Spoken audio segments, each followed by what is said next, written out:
Herkese merhabalar, kanalıma hoş geldiniz. Bugün sizlere herkesin kolaylıkla yapabileceği pamuk gibi bir açma tarifiyle geldim. Bütün püf noktalarıyla anlattığım videoyu sonuna kadar izlemenizi önemli rica ederek sizleri çok bekletmeden hemen tarife geçiyorum. Tarifim için ilk olarak yoğurma kabına 1 paket instant maya, 5 yemek kaşığı toz şeker, 1,5 bardak ılık süt ekliyorum. Sütün ılık olmasına dikkat edin. Şöyle bir karıştırdıktan sonra 2 adet yumurtam var. Birinin sarısını ayırdım. Çeyrek çay bardağı kadar sıvı yağ ekledim. Kalan yumurtaları ekliyorum. Şöyle bir karıştırdıktan sonra göz kararı olacak şekilde un ekleyip yavaş yavaş hamurumu yoğurmaya başlıyorum.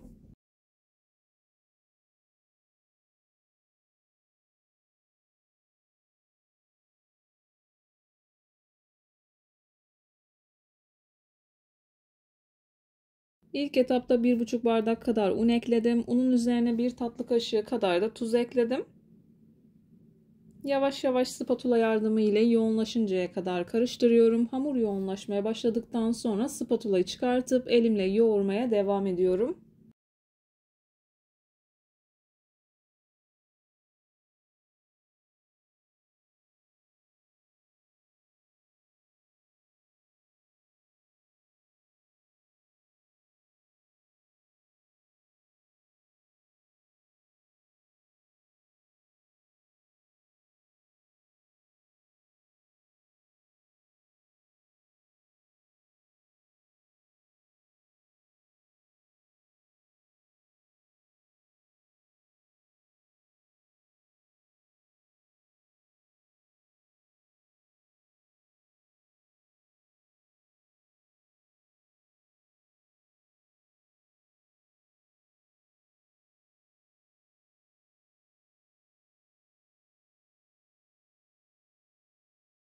Hamurum yoğunlaşmaya başladı. Spatulayı çıkarttım. Elimle toparlamaya devam ediyorum. Oldukça yumuşak bir hamur olması gerekiyor. İlerleyen dakikalarda ne kadar un kullandığımı sizlerle paylaşacağım.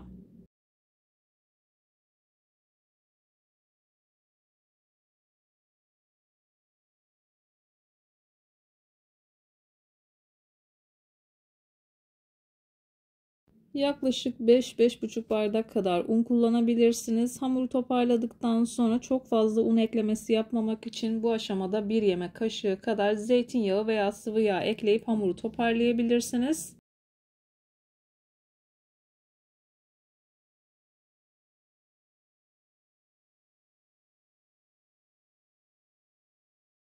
Hamuru yoğurduktan sonra üzerini kapatıyorum. Yaklaşık 40-45 dakika kadar mayalandırıyorum. Havalar sıcak olduğu için. Videoyu tam da buraya kadar izlediyseniz her zaman olduğu gibi sizlerden ricam yoruma kalp olur, emoji olur veya tarifim hakkında farklı bir fikriniz varsa bunu da benimle paylaşabilirsiniz. Ayrıca videolarımı sevdiğiniz kişilerle de paylaşarak bana bu şekilde destek olabilirsiniz.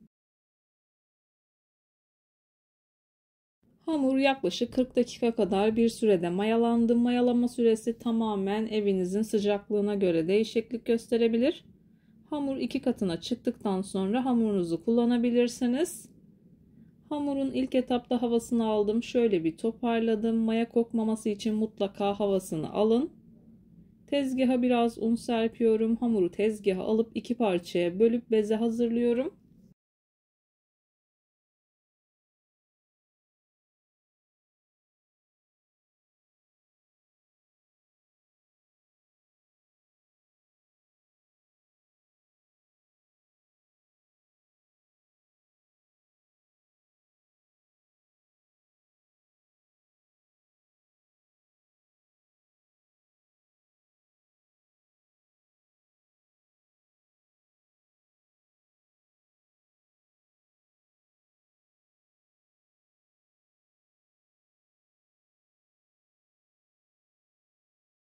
Bezeleri hazırladıktan sonra tepsiye aldım. Tepside biraz un serptim. 10 dakika kadar dinlendirdim. Daha sonra bir merdane yardımı ile yavaş yavaş açıyorum. Çok da ince olacak şekilde açmayın. Yaklaşık 40-45 santim kadar açmanız yeterli olacaktır.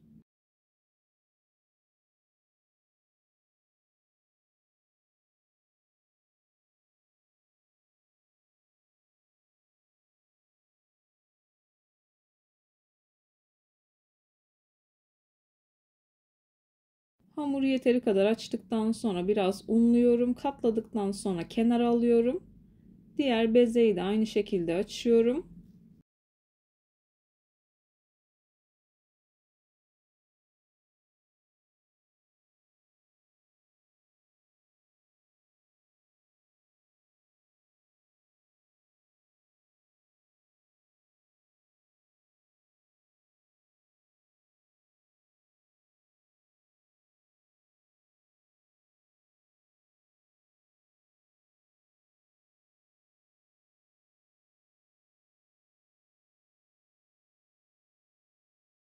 Diğer bezeyi de açtım. Oda ısısında yumuşamış olan tereyağını yoğun bir şekilde sürüyorum.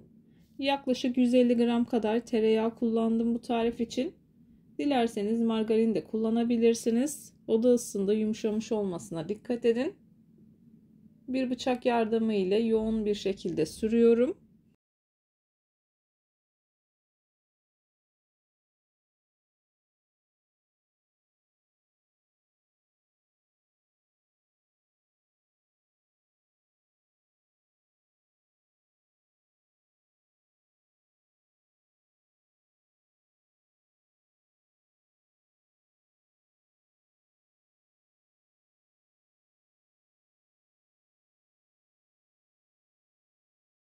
Hamuru yağladıktan sonra diğer hamuru da üzerine kapattım. Dikdörtgen şekline getiriyorum. Yavaş yavaş elimle çekiştirerek üzerine tekrardan yağ sürüyorum. Daha sonra katmer katlar gibi katlıyorum. Tekrardan tepsiye alıyorum. Bir 10 dakika kadar dinlendirmeniz yeterli olacaktır.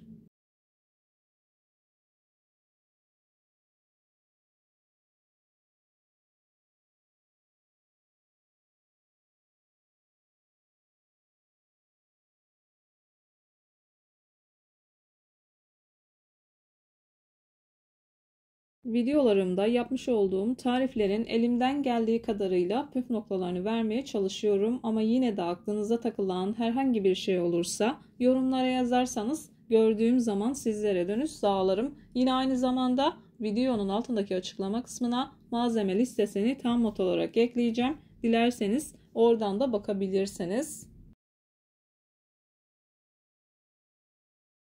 Hamuru katladım. Hamur dinlenirken bu arada ben de üzerine serptiğim malzemeleri hazırlıyorum. 1 yemek kaşığı tereyağı, 2 yemek kaşığı toz şeker, yaklaşık 2,5 yemek kaşığı kadar da un ekledim. Yavaş yavaş çatal yardımı ile topaklanma oluncaya kadar bu şekilde karıştırıyorum. Un eklemesi tamamen eklediğiniz yağa bağlı olarak artabilir, eksilebilir. Kontrollü bir şekilde kullanın. Topaklanma olması yeterli olacaktır. Şöyle bir toparladım. Daha sonra elimle kontrol ediyorum. Elimle de şöyle bir karıştırıyorum. Bu şekilde olması yeterli. Biraz fazla geliyor. Dilerseniz dondurucuya kaldırabilirsiniz. Tekrar yapmak istediğiniz zaman çıkartın. Oda ısısına geldikten sonra kullanabilirsiniz.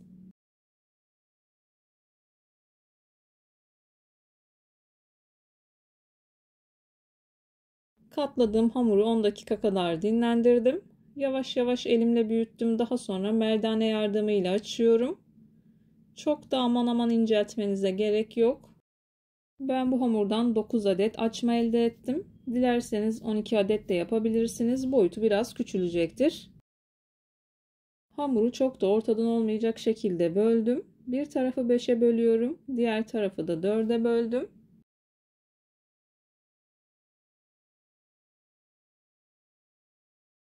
Hamurun kalınlığı bu şekilde. Elimle biraz büyütüyorum. Elimle büyüttükten sonra rulet yardımı ile 3'e veya 4'e bölebilirsiniz. Bu şekilde kesikler atıyorum. Yavaş yavaş bu şekilde burgu veriyorum. Dilediğiniz farklı şekilde de yapabilirsiniz. Bu şekilde yapıldığı zaman çok güzel oluyor. Diğer klasik açma şeklinde de hazırlayabilirsiniz. İlk defa deneyenler için bir tane daha yapıyorum. Yağlı kağıt serdiğim tepsiye alıyorum. Tepside 15 dakika kadar tepsi mayası yapıyorum.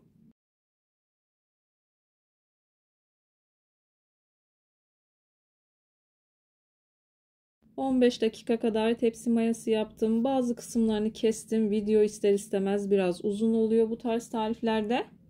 Yumurta sarısının içerisine 1 tatlı kaşığı kadar süt karıştırdım.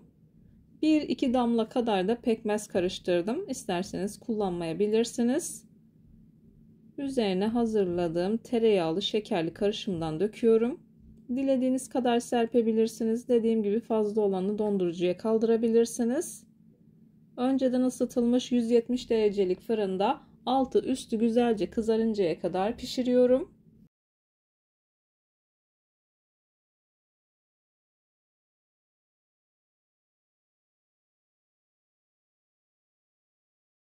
Açmalarım fırından çıktı. Gördüğünüz gibi muhteşem oldular. Üzerindeki eklediğim tereyağlı şekerli karışım da üstünde çıtır çıtır oldu.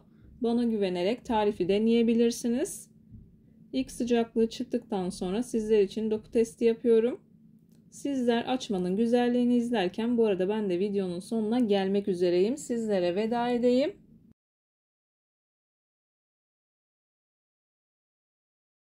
Bir videonun bir tarifin daha sonuna geldim. Umarım tarifimi beğenmişsinizdir. Tarifimi beğendiyseniz beğenmeyi, kanalıma hala abone değilseniz kanalıma abone olmayı, bildirim zilini açmayı lütfen unutmayın. Kendinize ve sevdiklerinize çok iyi bakın. Hoşça kalın. Allah'a emanet olun.